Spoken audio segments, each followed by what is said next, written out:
অধ্যাদেশটা হচ্ছে ইউনিভার্সিটির কালিমা। অধ্যাদেশের ডেট যতক্ষণ না পর্যন্ত আমি শুনতে পাচ্ছি ততক্ষণ পর্যন্ত এই আন্দোলন আমরা অব্যাহত রাখবো ইনশাল্লাহ। অধ্যাদেশ যদি সরকার এক্ষুনি দিয়ে দেয়, আমরা 1 মিনিটের ভিতর রাস্তা ত্যাগ করব। সিন্ডিকেট কারা বা কে, এটা আমরা সাধারণ স্টুডেন্ট হিসেবে বের করতে পারবো না। এটা হয়তো দুদক বা সাংবাদিক এদের কাজ। এখন আমরা এটা জানি যে অধ্যাদেশ রাস্তা প্রায় ক্লিয়ার, মানে হয়ে গেছে, সেই মুহূর্তে সে অধ্যাদেশটা আটকিয়ে গেছে। এখন এটা হয়তো কোনো অপশক্তি বা যারা দায়িত্বে আছে তারা দিচ্ছে না, কিন্তু এটা যে সিন্ডিকেট কারা এবং কোথায় এক্স্যাক্টলি আমরা বলতে পারছি না। হ্যাঁ, আমরা এর আগেও রাজপথে নেমেছি, নামার পরে এই যে সেন্ট্রাল ইউনিভার্সিটি এটা প্রতিষ্ঠিতার জন্য পক্ষ বিপক্ষে বিভিন্ন মতবাদ ছিল। ভবিষ্যৎ হোক নিরাপদ, বিনিয়োগ হোক বিশ্বস্ত, আর আমার পছন্দ সল্ট বে। ওয়েলকাম টু সল্ট বে।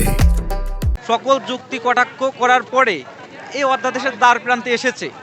এখন অধ্যাদেশ জারি করার কথা ছিল, কিন্তু গত রাতে একটা নোটিশ এসেছে, আরও সময় লাগবে তাদের, মানে বলেছে দ্রুত সময়ের মধ্যে দেওয়া হবে।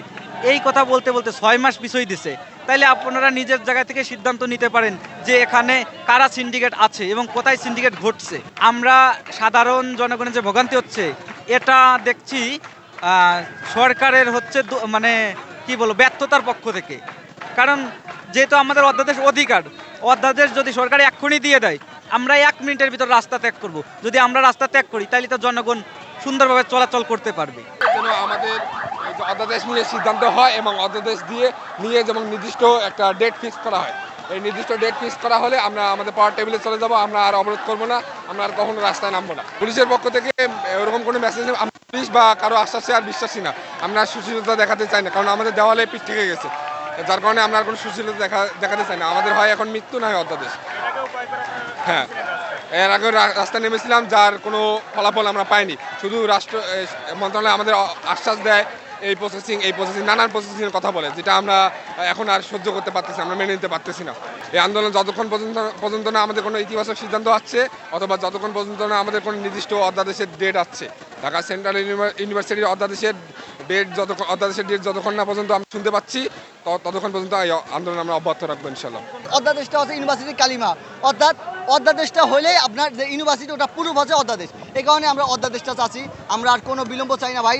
দেখেন আমাদের কয়টা বছর যাবত নষ্ট হয়ে গেছে সব কিছু, আমরা এখন আর কোনো বিলম্ব চাই না। এখন এই আমরা অন্তর্বর্তী সরকারের আমলেই অধ্যাদেশটা চাই। আমাদের প্রধান দাবি কী ছিল? অধ্যাদেশ আদায়। আমাদের ভর্তি পরীক্ষা হয়েছে ঢাকা কেন্দ্রীয় বিশ্ববিদ্যালয়ের নামে। পরীক্ষাটা কখন হয়েছে? আগস্ট মাসে। তখন থেকে আমাদের বলছিল অধ্যাদেশ দিবে এবং আমাদের বিশ্ববিদ্যালয়ের ছাত্র হিসাবে আমাদের গ্রহণ করা হবে। কিন্তু আগস্ট মাসে পরীক্ষা হইলেও তার রেজাল্ট হয়েছে তার 1-1.5 মাস পরে। তারপর থেকে আমাদের ক্লাস শুরু হওয়ার কথা ছিল, তারা ক্লাস নেয় নাই, অধ্যাদেশ দেয় নাই। এখন আমাদের পরিচয়টা, আমাদের যখন জুনিয়ররা জিজ্ঞাসা করে যে আপনি কোথায় পড়েন, আমি তো পরিচয় ভালোভাবে দিতে পারি না। আমি কি ঢাকা কেন্দ্রীয় বিশ্ববিদ্যালয়ে পড়ি নাকি ঢাবি অধিভুক্ত সরকারি 7 কলেজে পড়ি?